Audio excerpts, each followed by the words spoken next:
A grabar. Pues bienvenidos a todos, qué bueno que pudimos entrar ya todos a la, a la reunión, ¿verdad? Fue un poquito complicado. También la semana pasada me parece que hubo algunas complicaciones, pero bueno, ya estamos aquí, gracias a Dios. Y bueno, le voy a pedir al hermano Luis, aprovechando que trae su micrófono abierto, que si nos puede dirigir en una oración, por favor, hermano Luis, para comenzar esta clase. Sí, cómo no, profesor. Gracias. Señor, en el nombre de Cristo Jesús, te damos gracias en esta mañana por la oportunidad, Padre Santo, que nos permites de reunirnos y tomar esta sesión.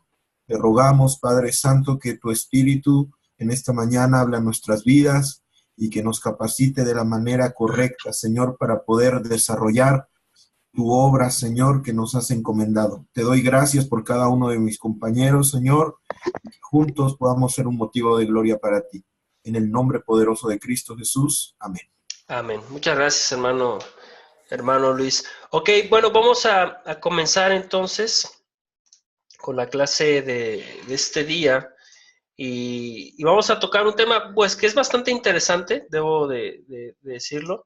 A mí me llama mucho la atención el aspecto de la historia, ¿no? Cómo la historia marca realmente, ¿no? Si uno no conoce la historia, como dice el dicho, ¿no? Si uno no conoce la historia, tiende a cometer los mismos errores. Entonces, creo que es importante para nosotros que hablemos un poquito acerca de los orígenes del discipulado. No vamos a entrar tan a fondo, pero sí vamos a ver un poquito del contexto, ¿no? De los momentos en los que cuando el Señor Jesús da a sus discípulos este mandato ahí en Mateo 28, cómo esto había una repercusión en ellos mismos, ¿no? Ellos entendían lo que era el discipulado de una forma. Y entonces el saber nosotros los orígenes o lo que ellos pensaban, ese contexto acerca del discipulado, pues a nosotros nos va a ayudar, ¿no? En cómo nosotros debemos de discipular a otros. Entonces, vamos a hablar de este tema durante esta hora. Básicamente vamos a estar desarrollándolo. Y una introducción y algo que nosotros debemos de tomar en mente es que lo hayamos pensado o no, todos hemos sido discipulados por otros. O sea, esta situación del discipulado va mucho más allá de lo que es el mismo ambiente cristiano. Entonces, no debemos de pensar que el discipulado se encajona solamente en cuestiones espirituales o en cuestiones bíblicas o del mismo cristianismo, ¿no? El discipulado lo recibimos nosotros en casa, por nuestros padres, por nuestros hermanos mayores, posiblemente tíos, lo recibimos en la escuela, con nuestros maestros, lo recibimos en el trabajo, con posiblemente nuestros superiores, y entre amigos también se recibe este asunto del discipulado, ¿no? Y yo creo que todavía podríamos abarcar un poquito más o algunas otras áreas. Discipular simplemente es enseñar a otros lo que yo aprendí antes que ellos. Entonces, si lo pensamos desde esa perspectiva, ¿no? O si partimos desde esa perspectiva, pues bien o mal, todos hemos sido discipulados, ¿no? Todos hemos sido discipulados de una buena forma o de una mala forma, y todos hemos discipulado a otros de una buena forma o de una mala forma. Entonces debemos estar conscientes que realmente el discipulado pues es parte de nuestra vida, ¿no? Aquellos que dicen, es que yo nunca he discipulado a nadie, pues voltea a ver, si tienes hijos, ¿no? Voltea a ver a tus hijos. O si eres pastor, pues voltea a ver a tu congregación, ¿no? O si eres maestro, voltea a ver a tus alumnos. Todos de alguna forma hemos discipulado y a todos nosotros nos han discipulado. Entonces, partimos de ahí. Entonces, pensando en que el discipulado puede darse de una manera correcta o de una manera incorrecta, es importante entender que el discipulado cristiano de igual manera puede ser dado de una manera bíblica, o sea, una manera correcta o una manera incorrecta, pensando en que no esté basado el discipulado en los fundamentos bíblicos. Y eso es importante para nosotros porque es así como podemos evaluar, ¿no? A veces pensamos que el discipulado cristiano, pues a lo mejor siempre es bueno, ¿no? siempre me enseñaron de una manera correcta, pero hay que evaluar esas áreas del discipulado que nos dieron o esas áreas del discipulado que nosotros hemos dado y saber si realmente estamos haciéndolo de una manera correcta. También, obviamente, esto es un paso como de aceptar los errores, de corregir esas cosas, es un paso de humildad, por así decirlo, en el que nosotros aceptamos nuestra condición y tratamos de mejorar. Dice Bill Hull que desde los albores de vida en la tierra, las personas maduras enseñamos a los jóvenes, transmitimos tanto el carácter como nuestro conocimiento a nuestros hijos, amigos y compañeros. Este concepto está en las Escrituras. El apóstol Pablo le dijo a Timoteo: retén la forma de la sana palabra que de mí oíste en la fe y amor que es en Cristo Jesús.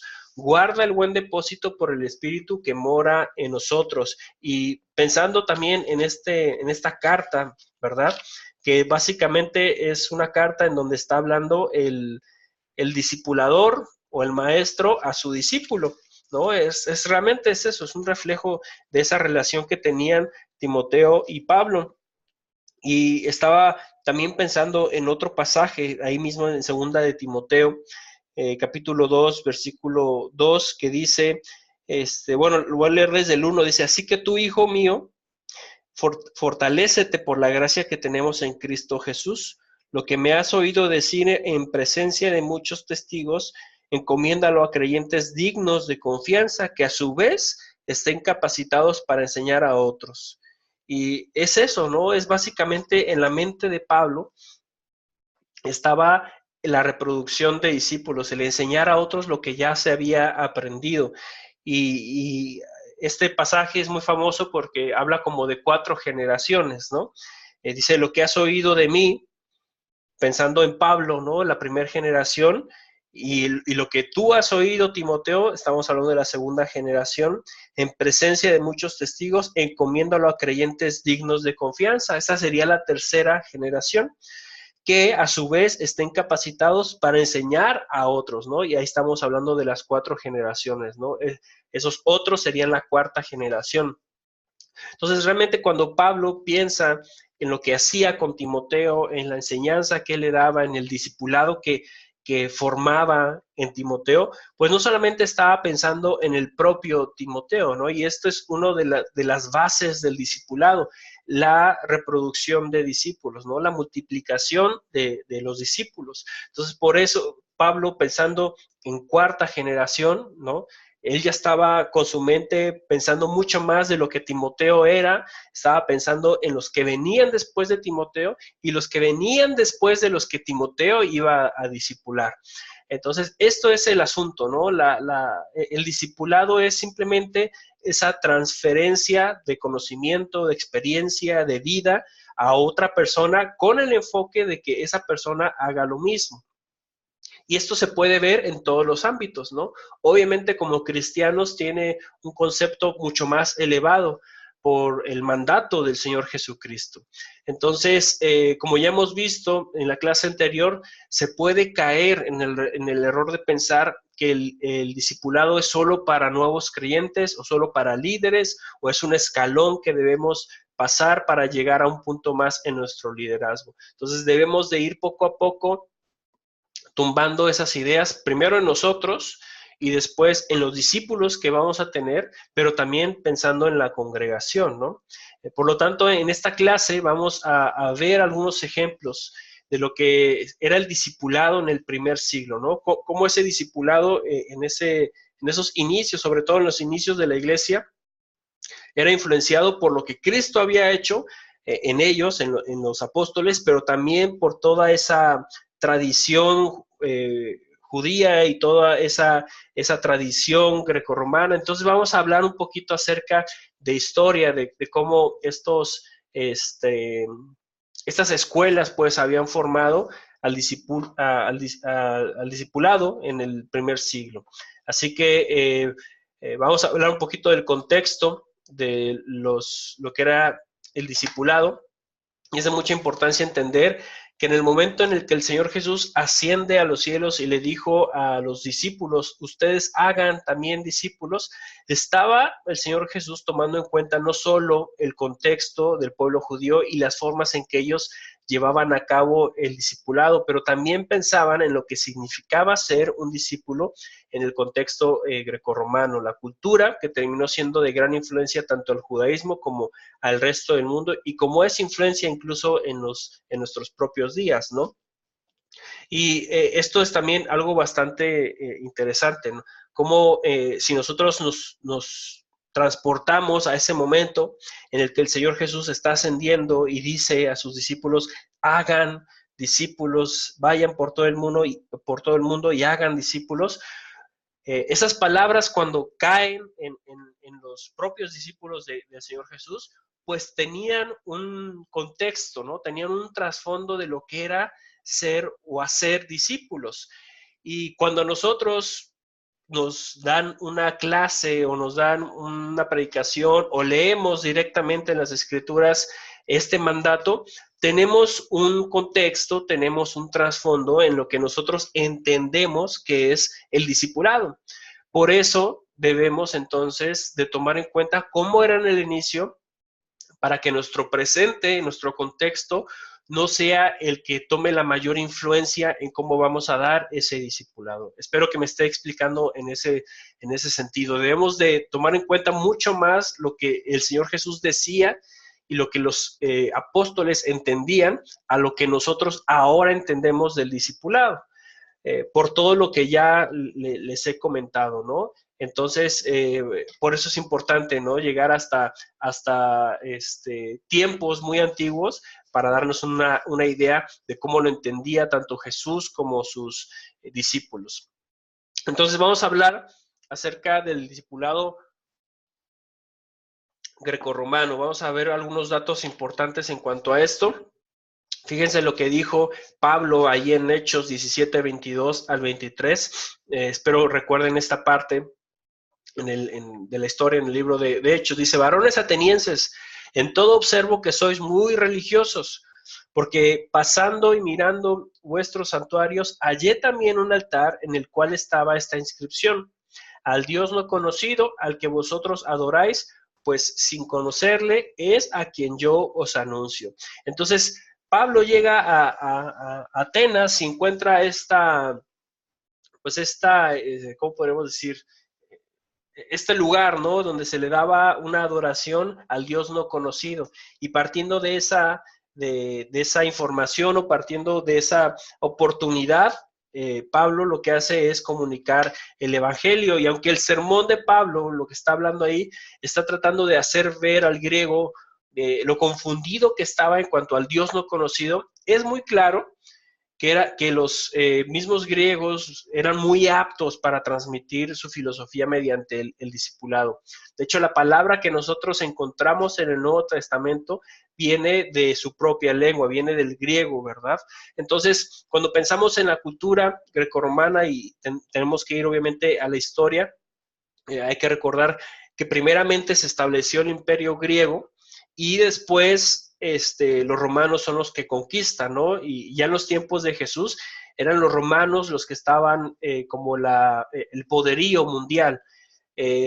Pero los romanos tenían esta característica que también tenían los griegos de aceptar mucho de la cultura de las ciudades, de las naciones que ellos iban conquistando. Entonces la adoptaban, la hacían propia y obviamente toda esta cultura bastante rica que tenían los griegos, pues fue adoptada por los romanos, ¿no? Mientras que el griego era como el filósofo, el pensador, tenían esta virtud, ¿verdad? Los griegos, los romanos eran como que la administración, la forma de la guerra, ¿no? El arte de la guerra, y todo ese asunto fue como una combinación que nos llevó hasta una cultura grecorromana, y esa es la cultura que tenían o que entendían y que veían los propios judíos. Entonces, entendamos, por ejemplo, ¿no? Quizá de las cosas que más influencia y más importantes que se quedó a lo largo de la historia, pues fue la propia el propio idioma, ¿no? La propia lengua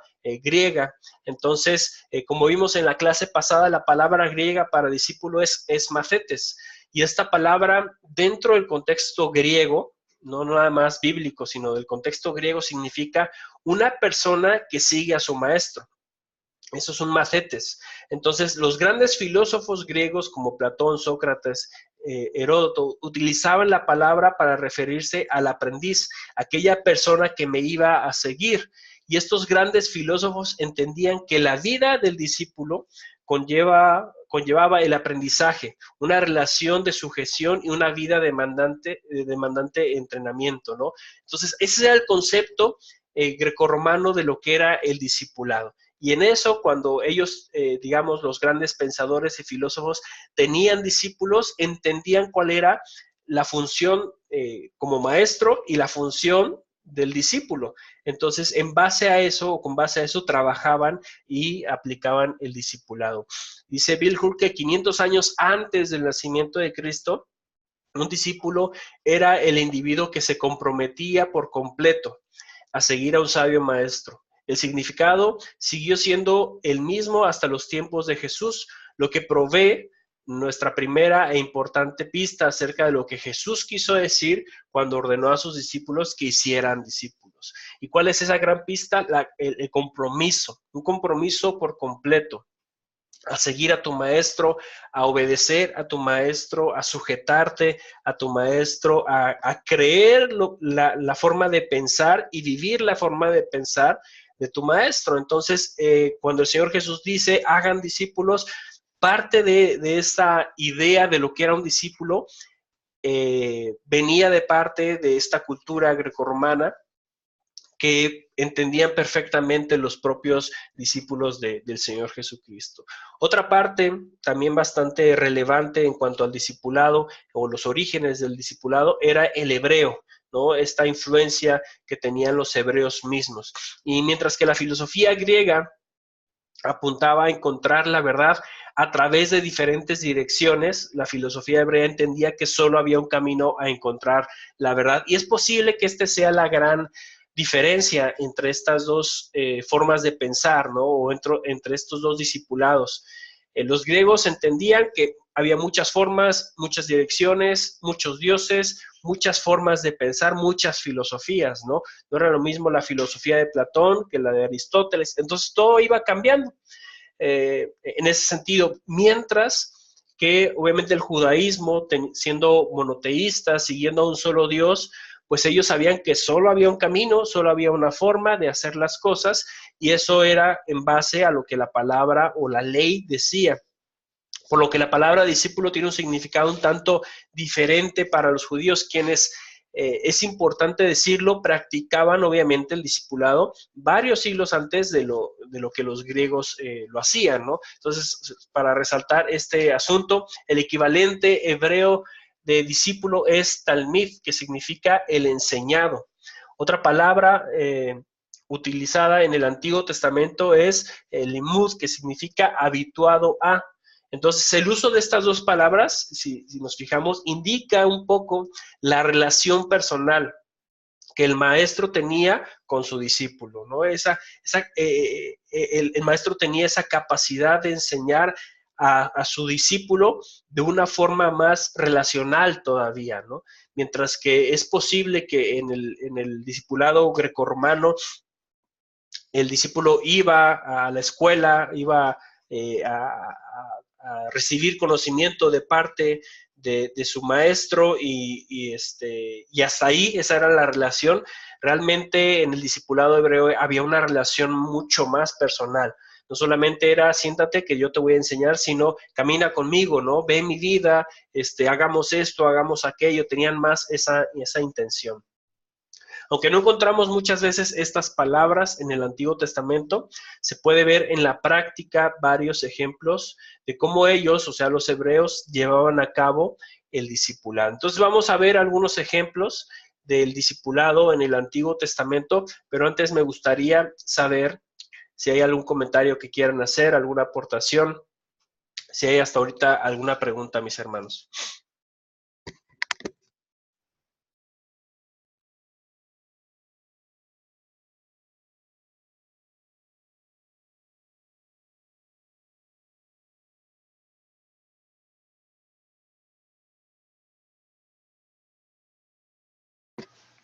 ¿Todo está bien entonces?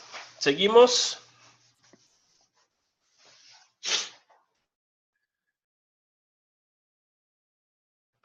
Ok, entonces vamos a seguir. Qué callados andan, hermanos, qué callados andan. Todo bien, maestro, todo bien. Ok, muy bien. Como ya saben, si quieren hacer algún comentario, aunque yo no esté dando, ¿no? O no esté abriendo el tiempo para eso, ustedes por favor abran su micrófono y listo, ¿no? Compartan algo si tienen alguna duda o quieren aportar algo más a la clase o a lo que se está diciendo. Aunque obviamente en esta clase pues yo soy como el tutor, ¿no? O quien está enseñando, pues también es una clase de retroalimentación, es una clase en donde yo también aprendo de lo que ustedes mencionan y comentan, ¿no? Entonces, solamente para que lo tengamos en mente. Pues pensando en ese discipulado hebreo que se desarrolló en el Antiguo Testamento, pues tenemos algunos ejemplos de esto, ¿no? Y para empezar, podríamos pensar en Moisés y Josué. Posiblemente esta es la primera relación de maestro-alumno más clara que encontramos en la Biblia. Moisés no solo fue guía de Josué, también produjo un crecimiento personal, y el discipulado de Moisés y Josué nos ayuda a entender que el discipulado hace crecer al discípulo en diferentes áreas, y estas áreas son pues aprender de las malas experiencias, las malas decisiones, la importancia de la rendición de cuentas, la sujeción para ser formado, la sabiduría para tomar buenas decisiones. Mientras Moisés iba desarrollando su ministerio en el desierto, pues Josué iba, por así decirlo, ¿no? Tomando nota de todo lo que veía, ¿no? Y poco a poco Moisés fue formando un liderazgo en Josué, y esto lo hace a través pues del discipulado, ¿no? A través de esa enseñanza, a través de esa relación personal que ellos dos tenían. Entonces, cuando muere Moisés y Josué toma el liderazgo en el pueblo judío, pues mucho de lo que él aprendió, de lo que hizo Moisés, de lo que hizo bien y lo que hizo mal, pues fue que lo llevó a cabo, ¿no? Y fue que de alguna forma manifestó ese liderazgo aprendiendo de la experiencia que produjo Moisés en él. Y sí, había malas experiencias que pasaron, ¿no? Y si uno va ahí al libro de Números, sobre todo, pues encuentra esas situaciones complicadas que vivió el pueblo y cuáles fueron las decisiones que tomó Moisés. Algunas fueron buenas y algunas otras fueron malas, y Josué aprendió de todo esto, aprendió de la importancia de la rendición de cuentas, aprendió de la sujeción para ser formados, y este es un tema bastante relevante. Y ¿por qué? Porque es algo que siento yo, y yo creo que es posible que ustedes también lo vean de esa forma. La sujeción es algo que falta en la iglesia, ¿no? de nuestros tiempos. Sobre todo pensando en el joven, ¿no? En el joven, al joven le cuesta sujetarse a sus autoridades, pero sobre todo, pues al señorío de Cristo, ¿no? Porque ya la forma de pensar de ahora es muy diferente, ¿no? Ahora es, ¿por qué voy a hacer lo que tú me dices, ¿no? ¿Por qué tengo que, hacer lo que tú dices porque yo no y yo no lo quiero hacer, ¿no? No es algo que vaya en base a lo que yo realmente deseo hacer. Entonces, todas estas nuevas ideas que se han metido a nuestra juventud, pues complican un tanto el discipulado, ¿no? El discipulado cristiano, realmente lo hacen complejo, y esto también provoca que muchas personas no quieran ser parte de ese discipulado. Entonces, eso era más o menos, ¿no? Lo que nosotros, es un ejemplo de lo que nosotros podemos ver en la historia de Moisés y Josué, pues era esa relación de discípulo y esa relación de maestro, ¿no?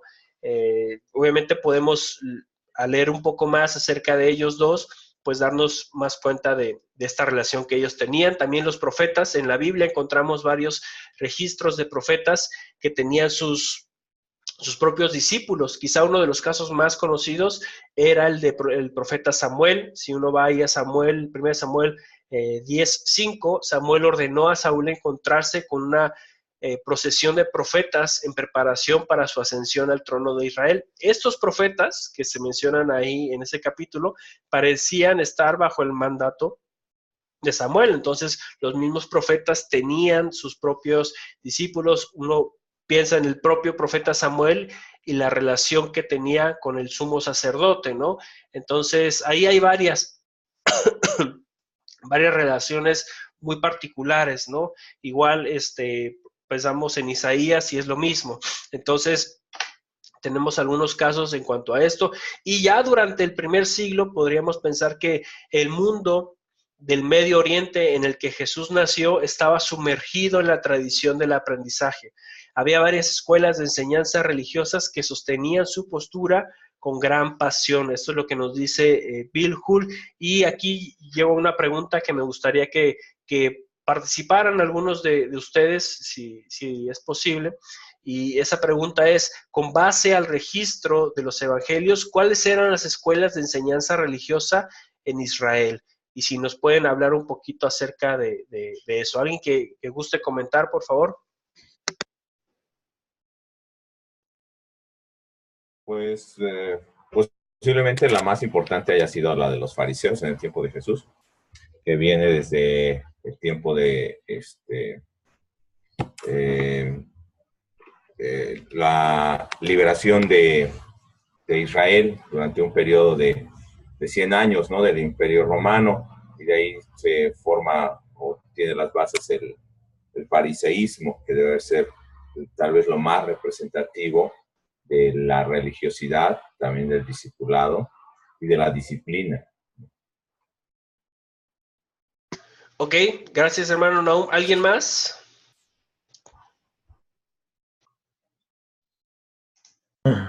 Profesor, no sé si se debería tomar en cuenta lo que dice con respecto a cuando el apóstol Pablo dice que él fue a la escuela de Gamaliel, y ellos traían esa tradición ya.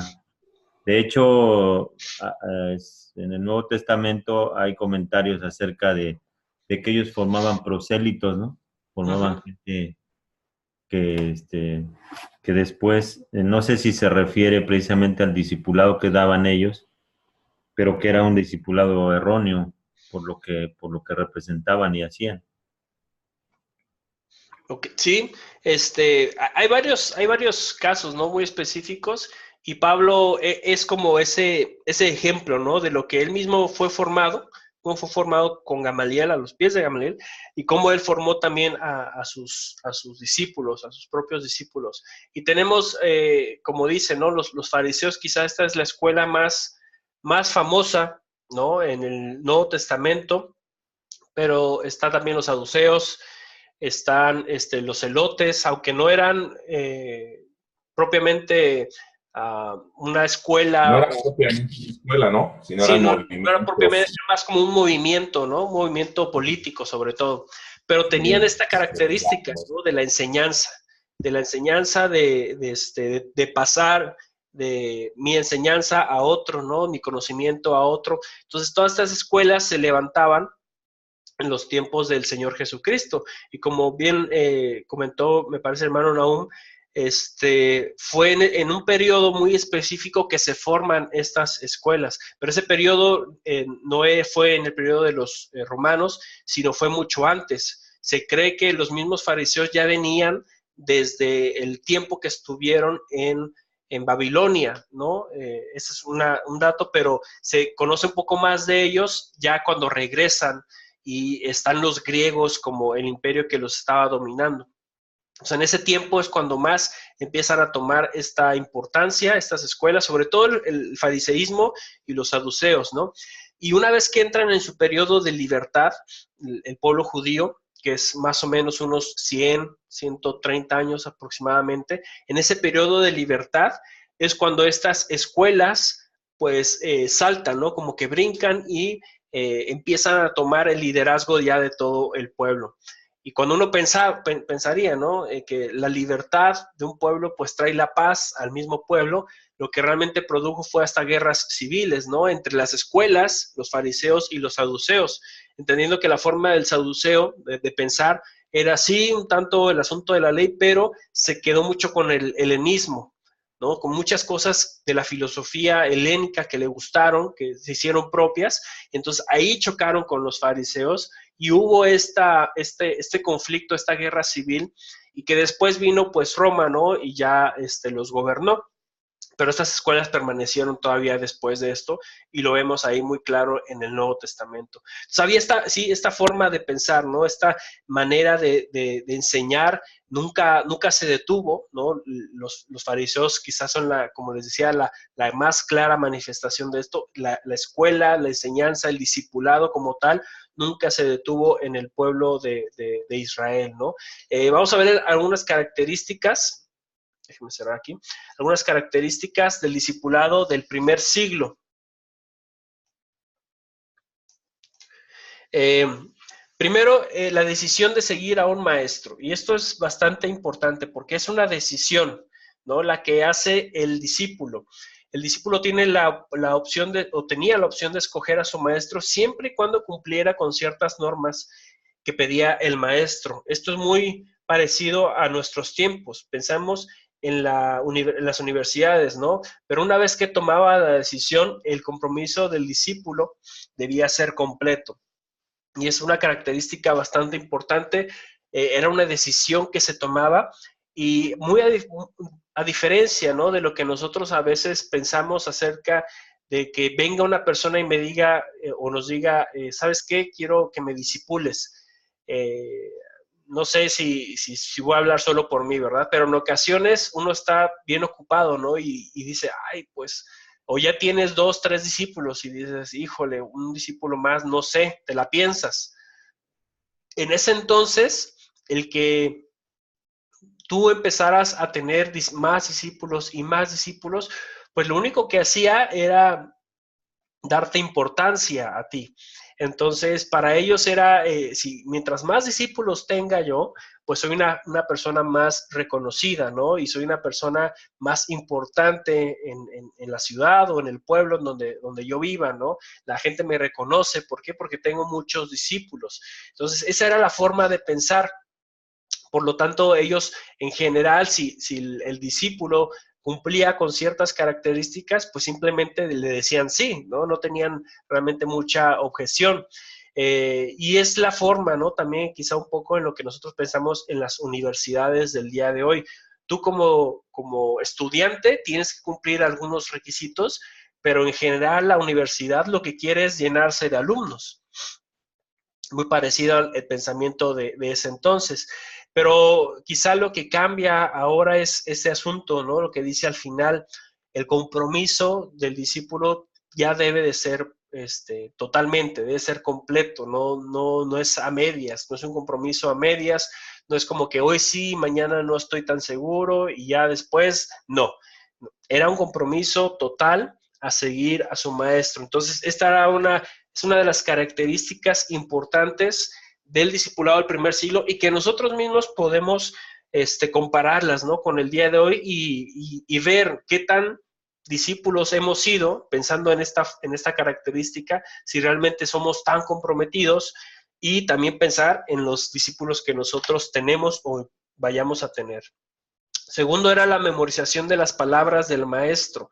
La tradición oral era la manera básica para los discípulos, para que los discípulos aprendieran de su maestro. Así que literalmente, y cuando se dice literalmente es eso, es literalmente, los discípulos estaban atentos a cada una de las palabras que el maestro enseñaba. En la mente de las personas en ese tiempo, al no tener, digamos, ¿no? Un libro, a no saber incluso algunos leer, o no saber escribir, o no tener a la mano estos elementos que para nosotros pues son tan básicos, ¿no? ¿Qué es lo que ellos hacían? Memorizaban. En el momento en que iban escuchando, iban ellos memorizando lo que su maestro estaba diciendo y tomaban como que ponían mucha atención a cada una de las palabras que sus discípulos, que sus maestros decían. Y esto lo podemos ver, por ejemplo, en la misma estructura, ¿no? de los evangelios, por ejemplo. Cuando uno lee las mismas historias, una comparación de historia de lo que viene en Mateo a lo que viene en Lucas, pues entiende, ¿no? Que Mateo estaba ahí, presenció cada uno de los eventos, o la mayoría, no todos, ¿verdad? Pero la mayoría de los eventos que él mismo narra en el Evangelio. Mientras que Lucas lo que hace es, él estaba recopilando esa información, porque pues Lucas no era un discípulo de Cristo, no fue un discípulo directo de Cristo. Entonces, en ese sentido, Lucas recababa información, pero no era a través de libros de historia, ¿verdad? No era a través de un periódico, no era a través de nada de eso, era a través de lo que escuchaba, ¿no? De sus discípulos, de los discípulos de Cristo, pues, de lo que escuchaba de otros maestros y otros convertidos al cristianismo que habían escuchado de los discípulos de Cristo. Era una comunicación totalmente oral. Y se podía descansar en esa comunicación, se podía tener certeza de que lo que estaban diciendo era real, pues porque ellos trabajaban de esa forma, su mente se desarrollaba de esa forma. Mientras yo te escucho, ya estoy memorizando lo que me estás diciendo, ¿no? Mientras yo escucho, pues cada una de tus palabras van quedando realmente en mí, y pues no es una característica que nosotros tengamos, ¿no? En este tiempo, quizá no es tan necesaria ahora, pero era una buena forma de llevar, ¿no? Ese mismo discipulado. Una más era el aprendizaje de la manera de ministrar del maestro. El discípulo aprendía y copiaba la manera en que el maestro guardaba la ley y cumplía con las tradiciones. Esto era, sobre todo pensamos en el fariseísmo, esto era como que clave, ¿no? El discípulo realmente copiaba lo que el maestro hacía y guardaba acerca de la ley y de las tradiciones. Se dice que en ese tiempo muchos de los discípulos lo que hacían incluso eran meterse a escondidas a las casas de los propios maestros para ver cómo actuaban ellos en su propia no sé por qué nos sacó aquí. Déjeme regresar. Déjeme ver dónde estamos. ¿Todos están viendo la presentación? No tenemos problema, ¿verdad? Sí, no hay Sí, problema, está sí se viendo. ve bien. Ok, gracias. Todos, los discípulos, entonces les decía, entraban porque querían ver cómo su maestro se desarrollaba, pues incluso en lo más íntimo, ¿no? Entonces tenían esta característica y ese conocimiento que los maestros tenían, lo adoptaban y lo hacían suyo. Como ellos interpretaban la ley, como sus maestros interpretaban la ley, era como ellos mismos interpretaban la ley. Entonces, por eso también esta situación pues provocó bastante conflicto, ¿no? Para el fariseo cuando tenían una conversación con el Señor Jesucristo, porque pues el fariseo interpreta la ley con base a lo que sus maestros la interpretaban, ¿no? Y entonces cuando llega el Señor Jesús y ven que no viene de ninguna escuela, que no es un fariseo, que no tiene esa facha, por así decirlo, ¿no? Ese porte de un fariseo, y dice estas cosas que van en contra, no de la ley, sino en contra de las tradiciones, entonces chocaba, ¿no? Esa situación. Es una característica. Otra es la imitación de vida y carácter del maestro. Esto es lo que ya les había mencionado acerca de lo que hacían, o lo que se dice que hacían algunos de los discípulos, que se metían a la casa de sus maestros, pero también adoptaban el carácter, ¿no? Y si uno se pone a pensar, me parece que hay alguien que trae ahorita el micrófono encendido, no sé si lo puedan poner en mute, por favor. Y el carácter es una de las cosas que también a veces se adopta, ¿no? En ese entonces era base, ¿no? O era una característica del discipulado, pero si nos ponemos a pensar en nuestro presente igual, a veces actuamos, reaccionamos, incluso tenemos algunos gestos y ademanes de aquellas personas que nos han enseñado a nosotros, y a veces sus propias palabras se convierten en las nuestras. Y esta es una característica entonces del discipulado. Una más, cultivar sus propios discípulos. El propósito de ser maestro era para que los discípulos llevaran a otros a cumplir con el mismo discipulado. Entonces la intención era que las ideas fueran permaneciendo, ¿no? Esta es mi forma de pensar, esta es mi forma de interpretar. Entonces lo que tú vas a hacer es que sí, tú vas a tener tus propios discípulos, tú siendo mi discípulo vas a tener tus propios discípulos, pero van a tener la misma forma de pensar que yo te estoy enseñando a ti. Por eso era el compromiso, ¿no? El compromiso era de no solamente de seguir siendo un discípulo de alguien, sino de que lo que tú enseñas, yo mismo lo voy a enseñar. Por eso la enseñanza trascendía de generación en generación.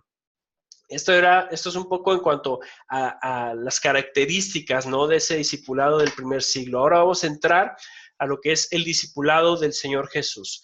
Y es importante, ¿no?, que nosotros nos detengamos aquí un tiempo para hablar acerca de este tema tan importante. Dice que, aunque no hay duda de que el discipulado de Jesús tenía un poco de lo que ya hemos mencionado con anterioridad, también es indudable que su forma de discipular rompió esquemas y estructura, haciendo el discipulado del Señor Jesús algo único. Y creo que nosotros lo entendemos, sabemos de esto, lo vemos en los evangelios, ¿no?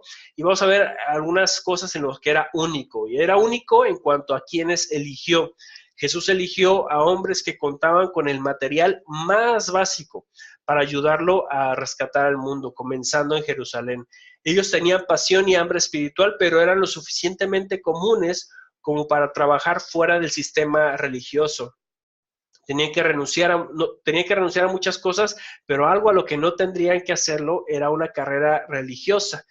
Tal vez nada paralizaba más la transformación personal del líder que la probabilidad de perder su carrera religiosa. Entonces, cuando pensamos en los discípulos del Señor Jesús, pues no eran hombres que tenían una carrera religiosa, ¿no? No pertenecían a una escuela, no eran fariseos, no eran saduceos, no, nada de esto. Ellos simplemente eran algunos pescadores, algunos eran recaudadores de impuestos, diferentes tipos de trabajos o de oficios. Entonces, en ese sentido, el Señor Jesús, en vez de buscar a personas con una carrera religiosa, dice, no, pues voy a ir hacia las personas más comunes, ¿no? Y hay un libro que quizá ustedes conozcan de John MacArthur, que se llama 12 hombres comunes, ¿no? Y habla un poco acerca de esto, entra en detalle en cada uno de los discípulos del Señor Jesús y nos habla de esa singularidad que ellos tenían, ¿no? Que bastante comunes, como nosotros, ¿no? Personas comunes y corrientes, y esto ayudaba a que realmente ellos se pudieran comprometer con el Señor Jesús. Si el Señor Jesús hubiera optado posiblemente, ¿no?, por agarrar a algunos fariseos, a algunos saduceos, es probable que ellos les hubieran dicho no, porque no puedo renunciar a mi carrera religiosa. Entonces, esta es una característica, ¿no? Es único en cuanto a quienes eligió. Una pregunta que me gustaría que habláramos un poco acerca de eso es, ¿qué área personal, pensando en la aplicación, qué área personal complica más el que seas un verdadero discípulo de Cristo? Pensando, ¿no?, en este ejemplo del primer siglo, de estos hombres que pues no se comprometían con el Señor Jesús porque estaba su carrera religiosa, nosotros qué cosas podríamos a veces poner que dificultan el que seamos verdaderos discípulos de Cristo. ¿Qué opinan? Tengo una pregunta, hermano. Sí, hermano. ¿Hermano? Si no está el hermano, yo quisiera comentarles algo. Sí. Hace algún tiempo yo hice amistad con un sacerdote católico y al compartirle y al estar hablando de las cosas del Señor, él precisamente me decía eso. Dice, sí, ya entiendo todo esto, pero es que no puedo dejar mi carrera religiosa. Exacto. Exactamente, eso es lo que él me decía. Uh-huh. Y bueno, yo seguí con la amistad precisamente con ser intencional en compartirle, ¿va? Y hace algún tiempo, hace muy poco tiempo me enteré de que ya había dejado la carrera religiosa. en ese sentido y ya estaba de lleno estudiando la escritura y eso pues me llenó de alegría. Es solamente un comentario que quería hacer, ¿no? Con respecto a esto de lo que estamos hablando. Me lo recordó, pues.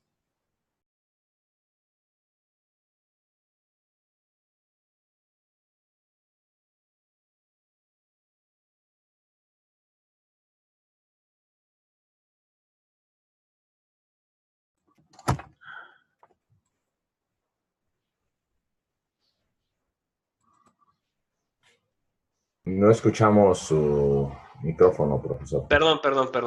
Que sí, estoy totalmente de acuerdo con Mano Román, que no es una situación particular de ese tiempo, es algo que nosotros mismos vemos ahora, ¿no? Y ahora coincidió exacto con lo que el hermano Román, ¿no? La carrera religiosa que le impedía, ¿no? Pero hay otras cosas que nosotros mismos podemos poner ahí, ¿no? Que tienden a ser un obstáculo para crecer en nuestro discipulado con el Señor Jesús. ¿Alguien más? Profesor. Sí. Sí.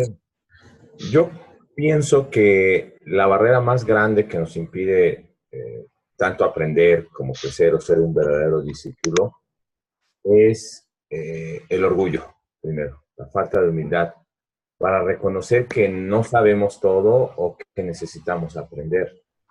O es dispuesto a veces, aunque no sea perfecto el profesor o la enseñanza, pero estar dispuesto a aprender esas cosas, porque la misma Biblia dice, retén lo bueno y desecha lo malo. O sea, Pedro era imperfecto, Pablo era imperfecto, todos ellos eran imperfectos, nosotros somos imperfectos. Sí. Y yo creo que esa humildad nos hace aprender aún del más pequeño o aún de los errores. Y yo creo que ese debe ser el problema o la barrera, ¿no? que ponemos nosotros, nuestro orgullo, para querer aprender y estar dispuestos a aprender, o a veces a quitar la enseñanza que tenemos o dejar, ahora sí, desechar lo que sabemos, porque puede ser que estemos mal, desechar lo que sabemos para adquirir nuevo conocimiento. Yo pienso que es la barrera más grande. Sí, yo también pienso, ¿no? Y lo podemos justificar con otras cosas, ¿no?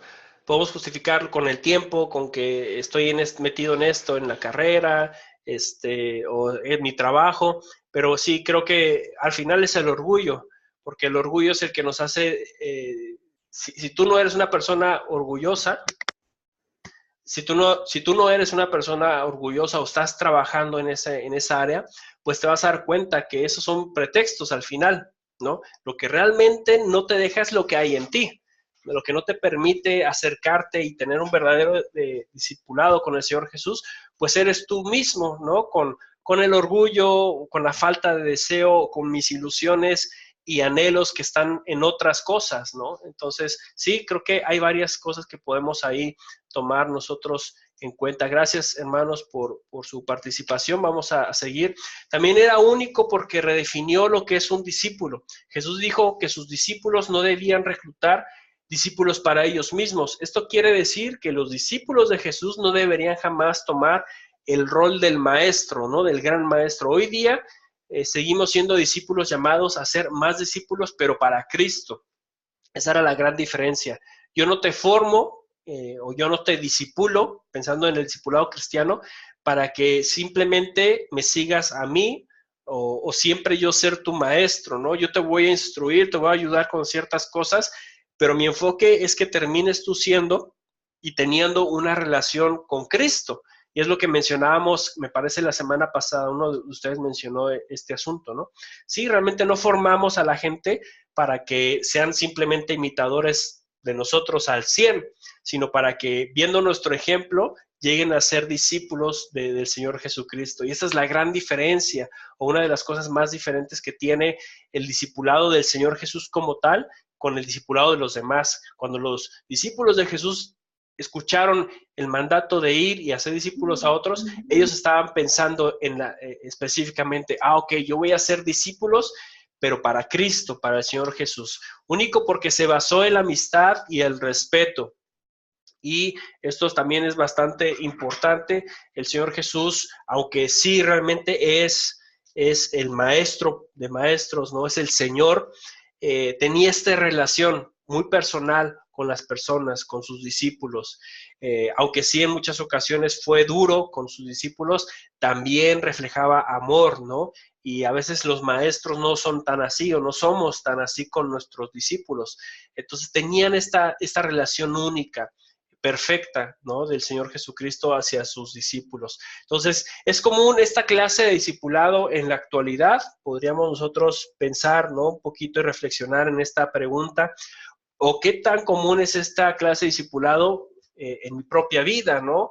Hacia lo que yo estoy enseñando y dando a otros. Es algo que podemos reflexionar. Y me quedo también con esto último que está aquí, hermanos. Dice, el discípulo se somete al maestro. Y es muy triste saber que dentro de nuestra iglesia el número de discípulos que están dispuestos a someterse de una manera sana, obviamente, ¿no? A sus discipuladores es muy pequeño. El orgullo y el ego no han permitido a las personas estar dispuestas a someterse, pero nada es más fundamental para la madurez espiritual que el sometimiento.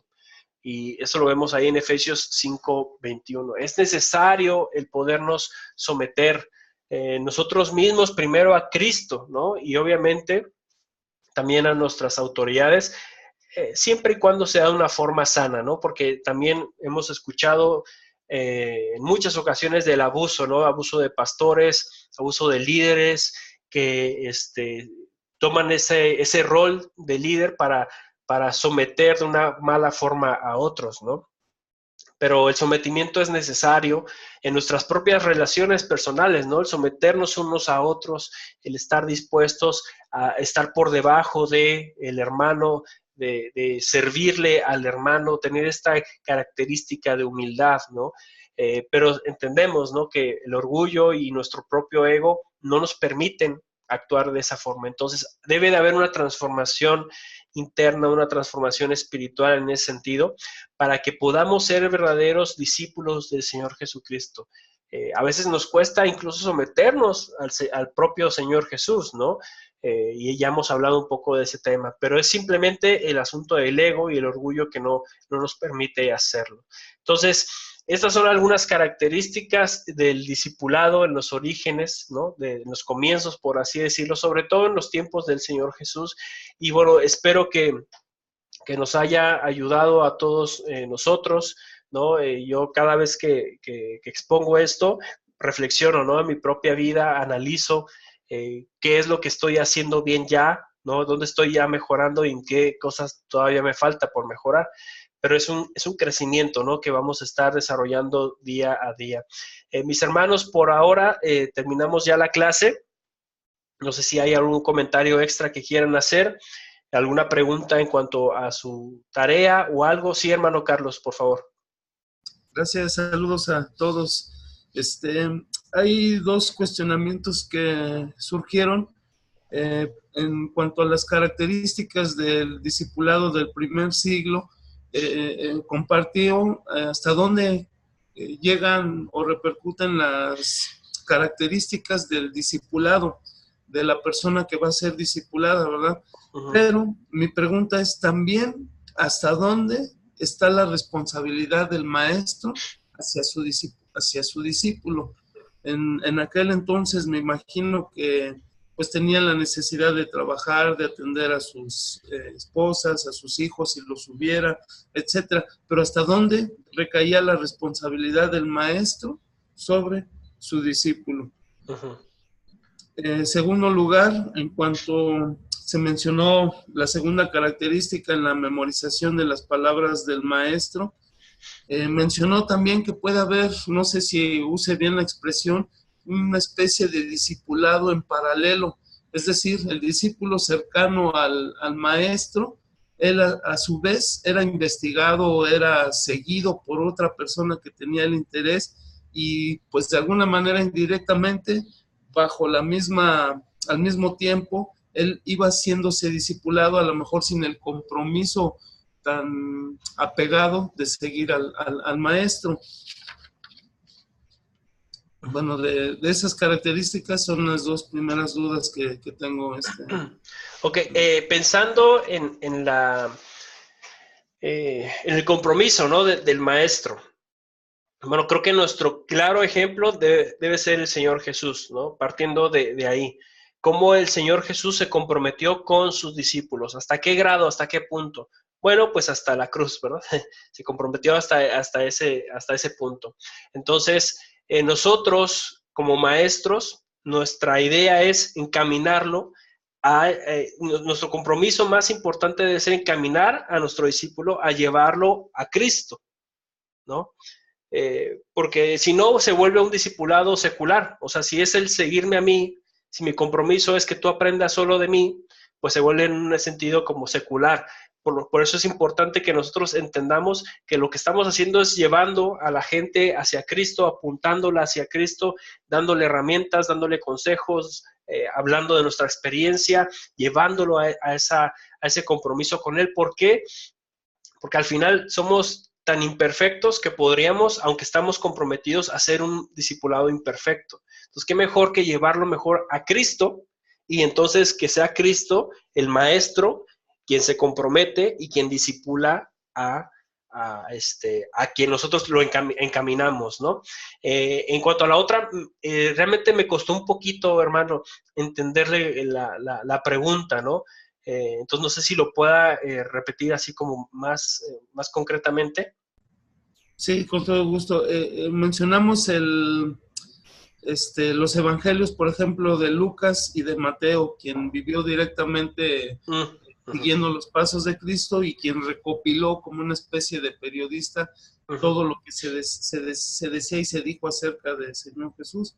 Entonces, aquí no sé si lo diga en buenas palabras, existe como discipulado paralelo.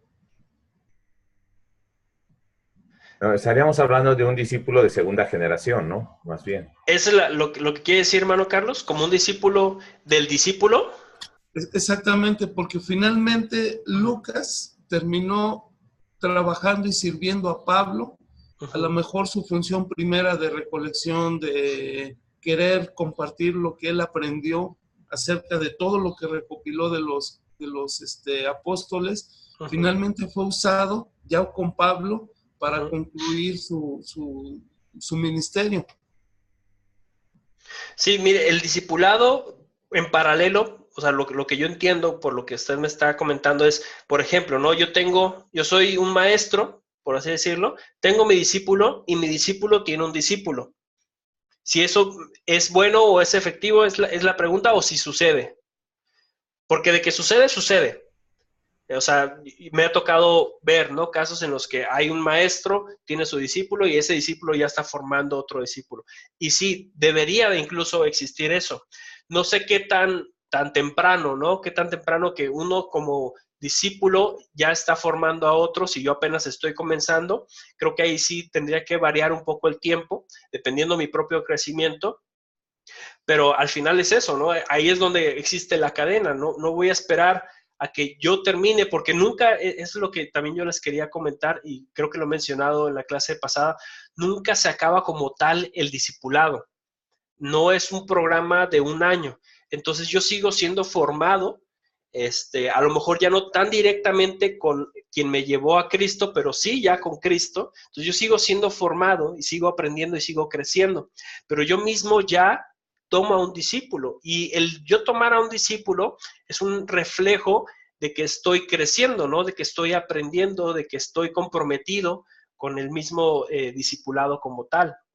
Entonces, el discipulado en paralelo es necesario, ¿no? Hay que tomar ciertas medidas, pero sí es necesario y es parte de nuestra propia, por así decirlo, cumplimiento, ¿no? Con el mandato. Yo soy discípulo y hago discípulos. ¿Sí? Ok. ¿Alguien más? Profesor. Yo quisiera ¿Sí? hacer un comentario. Respondiendo a la pregunta de hace rato, que qué nos impedía ser verdaderos discípulos de Cristo. Y yo creo que Jesús contestó aún esa pregunta, ¿no? En Lucas, en repetidas ocasiones, dice: el que no lleva su cruz y viene pues de mí no puede ser mi discípulo. Y me vino a la memoria cuando dice: el que no renuncia a todo lo que posee no puede ser mi discípulo. Y yo creo que eso es algo que a veces sí nos cuesta, renunciar a lo que nosotros anhelamos, esperamos o queremos conseguir, Sí. ya sea como personas o aún ministerialmente, ¿no? Sí. Entonces, yo creo que es algo que sí nos limita a veces en ser verdaderos discípulos. Y el otro comentario es precisamente lo que ahorita venían comentando y que usted dijo ahorita de llevar nosotros a los discípulos a que sean discípulos de Jesús, ¿no? Recuerdo hace un par de años que en Facebook alguna persona dijo: debemos ser modelos para la gente nueva que va llegando a la iglesia, pueda tener un buen ejemplo. Entonces otra persona dice: no, es que ese es el primer problema. Debemos enseñarles a que vean a Jesús y no a nosotros. Entonces ahí empezó la discusión. Sí. Y bueno, yo también participé, pero lo que les decía es precisamente lo que Pablo decía, ¿no? Imiten a mí porque yo imito a Cristo, ¿no? Exacto. Yo creo que el temor a que nos vean a nosotros es porque sabemos que tenemos errores, pero, y como decíamos, todos tenemos errores, pero yo creo que aún el cómo reaccionamos a esos errores puede ser un buen ejemplo, o sea, a las personas, porque también ellos se van a equivocar. Sí. Y el cómo ellos se levanten de ese error también puede ser en nosotros un ejemplo, ¿no? Entonces, yo les decía que indudablemente la gente cuando llega a una iglesia van a vernos a nosotros, ¿no? Entonces, que sí debemos también ser un ejemplo para ellos en todo, ¿no? Gracias. Sí, gracias, hermano Joel, totalmente de acuerdo en eso, ¿no? Y Pablo lo dice de muy buena forma, y no creo que Pablo estuviera siendo vanaglorioso, ¿no? Simplemente dice: pues yo estoy tratando de vivir como Cristo, imitando a Cristo, pues entonces trata tú también de vivir como yo vivo, para que entonces seas un imitador de Cristo al final, ¿no? Es ese escalón final que nosotros, o todos nosotros debemos de llevar. Hermano Ricardo, ¿sí? Yo quería comentar acerca de si es válido, en este caso, estamos viendo el primer siglo. Estamos viendo el discipulado de nuestro Señor Jesucristo. Sí. Y estamos viendo el discipulado de Pablo y estamos viendo el discipulado de los apóstoles o de los discípulos.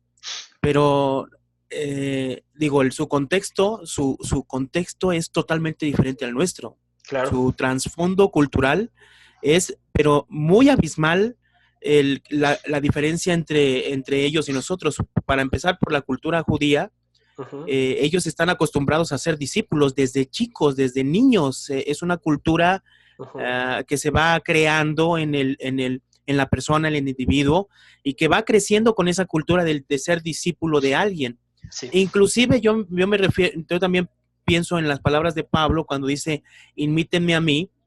Y si lo vemos en qué contexto lo dice, también tenemos que ver el famoso helenismo, ¿no? El famoso los griegos, cuando al final de cuentas también eran muy dados a discípulos y maestros, y su cultura era muy de eso. Entonces no sé qué tanto podríamos tomar nosotros de una manera muy directa esas expresiones, porque, o sea, yo entiendo que sí, que nosotros debemos de imitar a Jesús y que nos imiten, pero yo veo que su trasfondo es cultural de discípulo. No sé, por ejemplo, México no tiene esa cultura de discípulo. O sea, hay que enseñar a la gente a ser discípulo, porque para empezar, ni siquiera en la escuela vamos. Ahora ya a lo mejor es un poquito más oportunidades de ir a la escuela, pero si nos vamos un tiempo atrás, ni siquiera la gente tenía la intención o el razonamiento de ser enseñado por alguien. Entonces, no sé, mi pregunta es esta, ¿no? ¿Hasta qué punto, viéndolo así, es directa la aplicación del maestro discípulo de esa etapa con la de nosotros? Sí, es lo que yo estaba como hablando desde el inicio, ¿no? Es importante que nosotros veamos todo esto para ver, y creo que nos pudimos percatar, ¿no? Y hermano Ricardo, usted lo menciona muy bien, que hay un abismo, ¿no? O hay una brecha muy grande de lo que nosotros podríamos ahora sin tomar en cuenta el contexto bíblico, sin tomar en cuenta el contexto de la cultura grecorromana, los mismos judíos, es muy diferente lo que nosotros podríamos entender de discípulo a lo que ellos entendían. Incluso en ese momento, discípulo, si tú decías que eras un discípulo de Cristo pensando en el inicio de la iglesia, ¿no? Sobre todo cuando empezó la persecución, pues sabías que te estabas tú mismo condenando. Tú mismo estabas diciendo, pues no me importa morir porque yo soy un discípulo de Cristo. Te costaba la vida. Ahora ser un discípulo no te va a costar la vida, por lo menos no en nuestro contexto, en nuestro momento. Pero creo que va más allá de lo que las situaciones que se pueden presentar. Cómo yo aplico esto, creo que tiene que ver más con una intención en nosotros, ¿no? Un deseo genuino en lo más profundo de nosotros. Cómo yo aplico el hecho de decir, sigo al Señor Jesucristo tomando mi cruz, ¿no? Y de alguna manera cediendo a todos mis impulsos, pues a lo mejor no son los mismos deseos e impulsos que tenían sus discípulos en ese momento, que estaban escuchando, pero yo lo aplico a lo que yo ahora vivo, ¿no? Pero sigo teniendo la misma, o debo de entender que el requisito es el mismo. Si me quieres seguir, debes de negarte a ti mismo y entonces tomar tu cruz. Entonces, en ese sentido debemos de buscar la aplicación, ver cómo es nuestro contexto, ver qué es lo que hay alrededor de nosotros y ver lo que dice la Biblia. Entonces, veo lo que dice la Biblia, cómo se aplica directamente o indirectamente en diferentes situaciones en mi propio contexto y yo lo hago, lo cumplo.